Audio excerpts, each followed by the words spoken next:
I have here in the studio with me leader of the APC, and as I've already introduced him, you know that usually he'll speak about, or he'll sort of back what the opposition NDC says. It appears that he isn't at the moment. Yesterday he issued a short statement in which he calls the demonstration, or the planned demonstration that was supposed to happen today by the NDC, a reckless one. He also says that he's commending the Chief Justice and commending the presidency for what has happened. And he says that what has happened actually confirms what the APC and other political parties have been saying. Exactly what does he mean by all of these things? Ms. Ayariga, Dr. Ayariga, I should say. You're welcome. Thank you. How are you?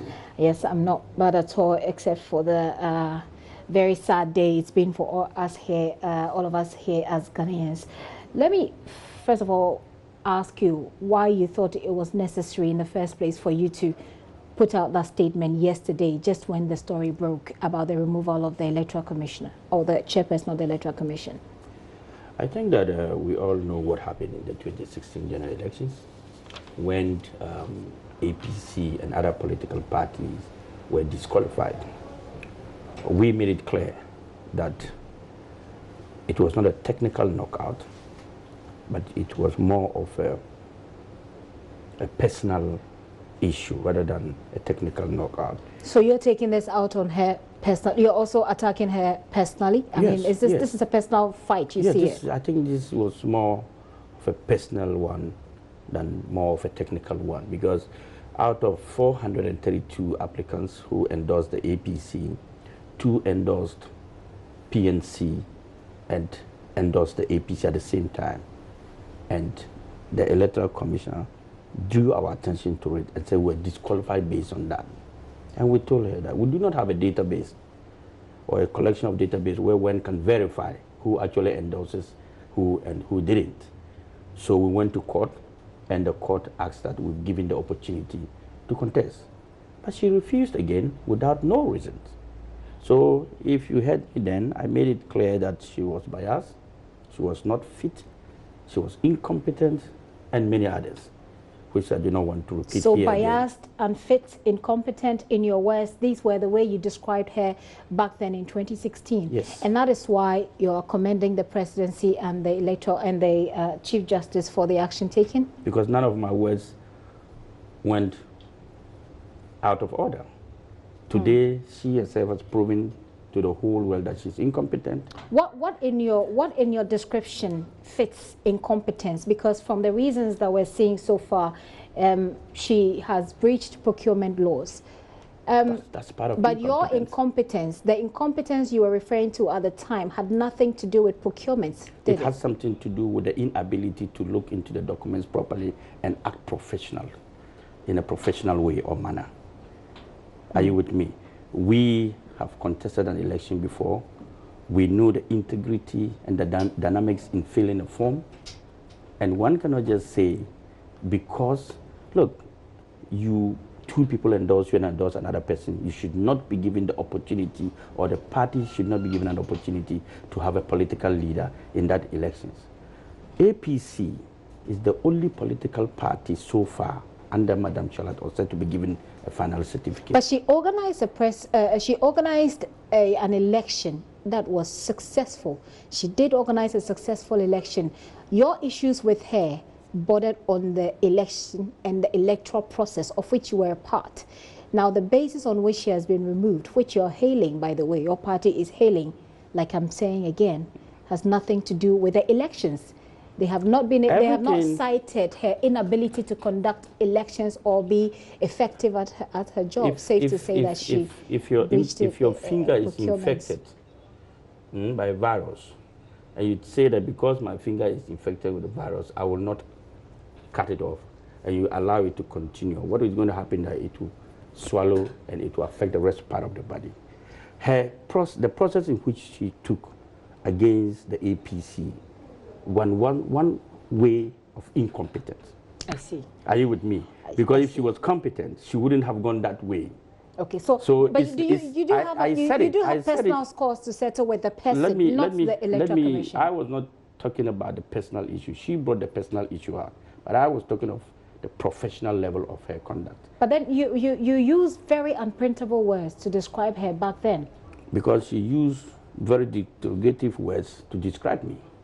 But is that appropriate? I mean, was that an appropriate response as a political leader? As at that time, that was the appropriate response as at that time. And if you know what we went through, I'm sure you will understand where we're coming from. But would you call that? Wouldn't you call that because, political? Wouldn't you call that political immaturity? Because you should be able to tolerate anything that comes your way. You would have built up your defenses. Don't say political immaturity.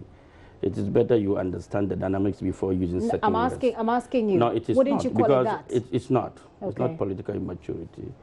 It's rather political advancement. Okay. Why? Because when you say put up 275 offices, we did that. You asked us to go and brand those offices, we did that. You asked us to go and put lights in those offices, we did that. Then you asked us to go and put furniture. Was that political maturity? From the health side, we did that.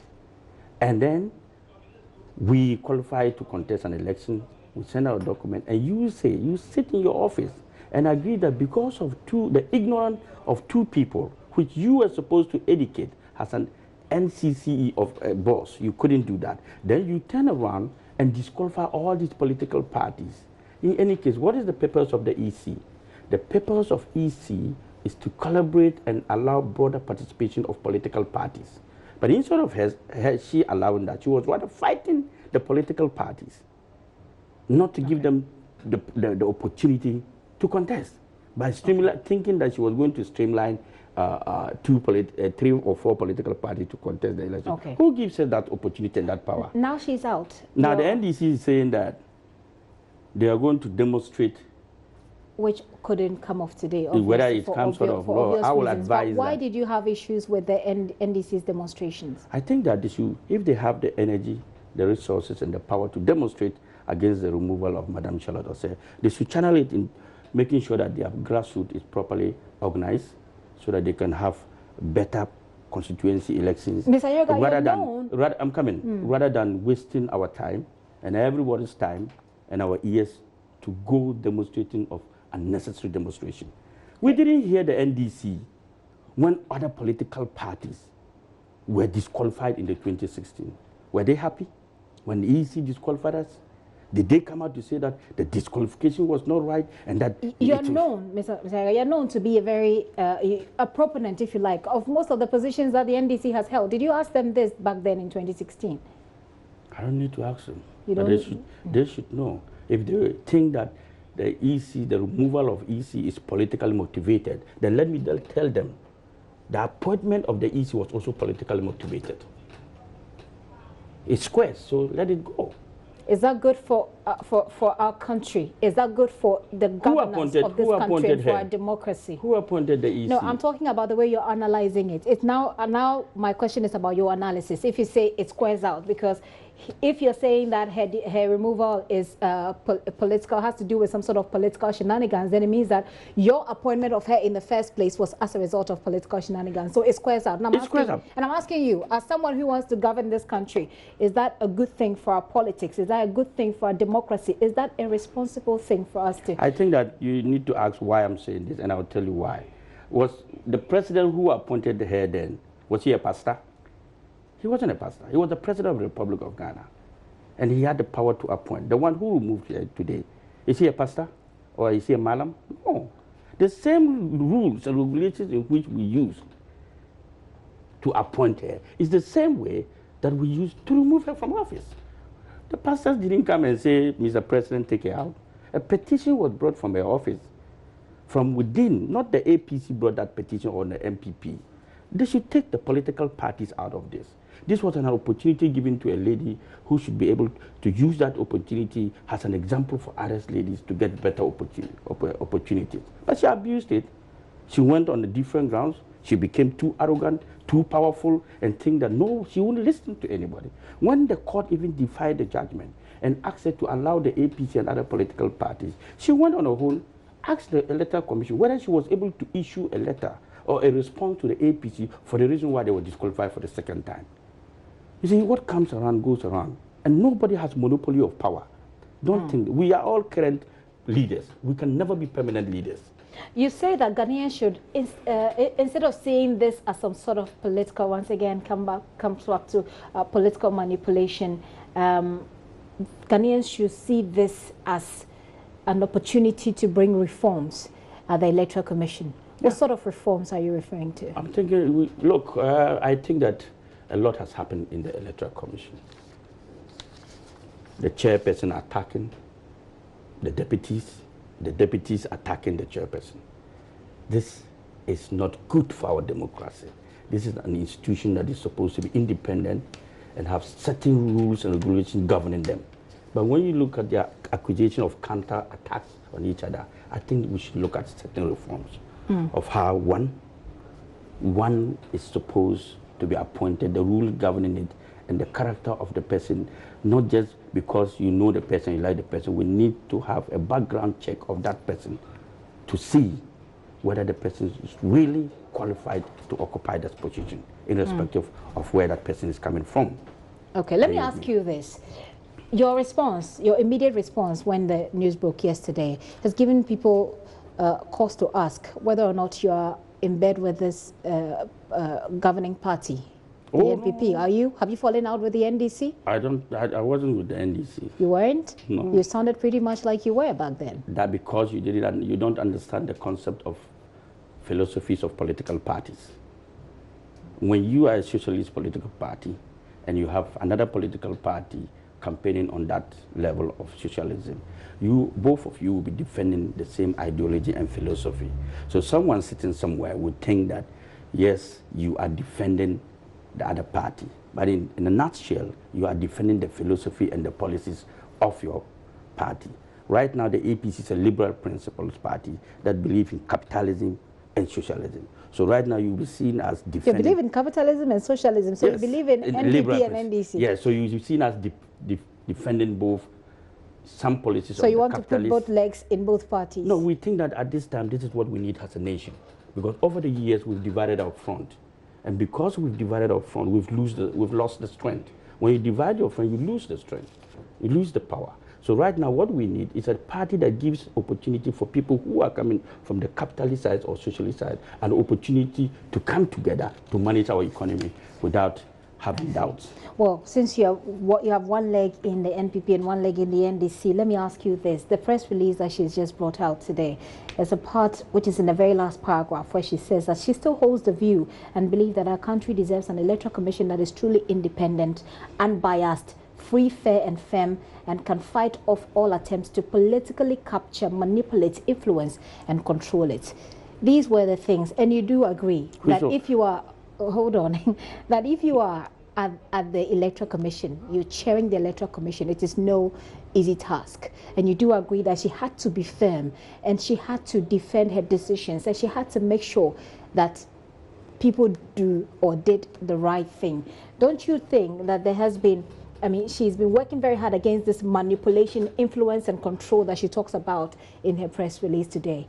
And you're just taking her on. Which of this befits her status? What she mentioned, which of it befits her status? None. Which status she was biased. She said, I mean, all the characteristics she enumerated and all those qualities that she's talking about. She couldn't uphold any of it. She couldn't. She was biased to the APC and to other political parties. When she said that she was given until 31st of May, that if political parties could not show evidence of their party offices across Ghana, she will not allow them to contest. She should tell her which of the political party came with the party offices except APC. Because she could not defy that rule and she could not allow the NDs and the MPP to get out of it, she allowed it to go through. When she spoke about bringing audit accounts, the NDs and the MPP could not submit their audit account before the agreed date. What submitted yours? Yes, what did she do? She didn't do anything. So she should stop spelling out things that she herself is not capable. Are you with me? So we are saying that your attitude, your action and your actions brought you where you are. PPP, APC or MPP did not petition our president. Members of your office, they petitioned the president and you were found guilty. You have abused power you've misappropriated funds, and you were incompetent. She breached procurement laws. And let me tell you, she shouldn't think that this her relief from duty is the end of it. This is just the beginning. The next step is for her to face the special prosecutor, so that they will now investigate her with regards to the misappropriation of funds and the abuse of public procurement. Whether she was part of it, whether she took some bribe for that, and other things. So it's just the beginning. It's the icing on the cake. This is just the beginning. Well, let me just quickly remind you, by the way, that the National Science and Maths Quiz is still on. I'm here with the APC's leader, Hassan Ayariga. Now, the 2018 National Science and Maths Quiz is sponsored by Goyle, Prudential Life Insurance Ghana, Talo Ghana, Bond Savings and Loans, RMG Ghana, GCB Bank, Accra College of Medicine, Lancaster University Ghana, Academic City College, Medifem Multi-Specialist Hospital and Fertility Center, Awake Purified Drinking Water, GTP, West African Center for Cell Biology of Infectious Pathogens, WASBIP, and How to Make Up. Of course, the broadcast of the 2018 National Science and Maths Quiz is brought to you also by Easeway Loans and Easeway Savings and Loans, Easeway Fast and Reliable, Kingdom Books and Stationery, your #1 stop shop for all office essentials, stationery and furniture. Key Brilliant Soap, brightness with every stroke. Papa's Pizza, taste it, love it. And of course we have pen, well, I've forgotten that one. I'll bring that later, but let's continue my conversation with Ms. Ayariga here. So once again, she's released a statement. In that statement, again, she is not providing any responses to what has happened per se, because of what has happened, the former vice president's demise. She obviously has a response. She obviously has a response to defend herself from her removal from office. The Ghana people say Agbena. She should forget this position. Why? No amount of demonstration, let me put it clear to you today, no amount of demonstration will reinstate Madam Charlotte Hassan. Why are you so confident? Why are you so confident? What gives you that confidence? I am telling you. Yeah, but tell me why. Because she has abused power. This woman, very arrogant. Very, very arrogant. You should contact most of these political parties that were disqualified and listen to their side of the story, how she treated them. You're just a public officer. You're nobody. You're just be given a position to manage. You don't think you're God or you're a semi-God. Do it according to the dictates and the laws of our country. Don't be biased. If you had former friends who, one way or the other, you have issues, let it go. Deal with the issue. Today you are EC chair, and that opportunity was given to you. Behave like an EC chair, and don't behave like something else. The people are expecting to see who the president, what the president would do. Who is the president going to put in the office now? Now we're looking at 3 vacancies here. The chairperson of the Electoral Commission, and then 2 other deputies. I think that on this matter, I'll probably have to talk to the president on this, that we need to do a broader consultation. We have been having conversation on issues relating to governance. We advise each other on it. The previous president we did, the current president we still do, we still talk. And I think that at this time, we should get all the political parties involved in picking who should be the EC, so that we don't have a situation of some people thinking that they have been sidelined, or some people thinking that because this is an institution that is supposed to be independent. We do not want to see the Akufo-Addo's names there. We do not want to see family and friends there. We want to see an institution that will be managed by people we all have hope in, trust in, and believe in. For example? I don't know. You don't have anybody in mind? No, not. I would have thought that if you can easily, show that someone is. Some names, you work with Some names will definitely pop up. But like, doing a broader consultation and having IPAC meetings about it will help. Now, if you have the opportunity as a leader of a political party to, for example, suggest, nominate, put out some names. To be very honest, which names are you? I've been enjoying the relief of her position rather than thinking of who should occupy her position. That's the fact. So you're settling personal scores. No, I'm not settling personal scores. I'm making sure that Ghana we don't make mistakes again and appoint people who will come in with their personal issues rather than their professional manners. Are you with me? Because you are here, you are a presenter and a producer at the same time. I don't know, but if you have an issue with somebody, I don't think you come on air here and start insulting the person. You won't do that. Which names have you heard so far? So I don't know. That's what I'm saying. Yeah, but this you happened said you've yesterday. heard some. Haven't you heard any No, names not at all? not at all. But we'll do a broader consultation. And you don't have your preference? No, I don't need a preference. We don't need to have preferences in this matter. All we need to have competent people who can deliver the job. Doesn't matter where the person is coming from, because this is a position that will determine who becomes the president of our country in the future. And that position needs not to be occupied by somebody who would think that is my preference. No, it needs to be occupied by the level and the qualities that comes with it. Are you with me? And that is an important. That is why she was too arrogant. She thought that from NCCEA to EC, she was too powerful and she's untouchable. Nobody is untouchable. Even the President of the Republic of Ghana has been petitioned so far by Madame Akufo-Addo. So if it goes to court and then there's an issue, he will have to step down. These are the laws. This is what we want. A country governed by laws and not ruled by any other person. Very well. Thank you. I thought you were going to say a certain word, but No, it's good you didn't say that word. That's good. But let me give you the final word for if you have any fond memories of former Vice President Kwesi Bekwe, Mr. Arthur. Yeah. This morning, after the interviews, I was on one of the radio stations talking to one of the radio stations when a text message popped in that we've lost our former Vice President. Then I told the presenter, the producer, that please, there's breaking news, so can we go off? Then I made some calls and I realized that the story was true. And to be very honest, we're saddened by such events. I think that on behalf of myself, my party, my family, and the entire APC, we send our condolences to the family of the bereaved. We pray that the family will take it in good faith. We all, one day or the other, will have to go back to our maker. And Mr. Vice President was a gentleman. This is the president. You see, he bows, he greets you, he smiles, leaving you. Once you're going, he's still smiling. So he was a nice gentleman, and I think that we'll continue to pray for his soul, and may his soul rest in peace. Amen to that. Hassan Ayariga, of course, as you know, leads the APC political party, and this time around, he is not a proponent of the NDC's positions as you've known him to be in the past. He says that he's very happy about the removal of the electoral. I must commend the president. And he's been commending the president and the Chief Justice as well. He wants me to emphasize that, by the way.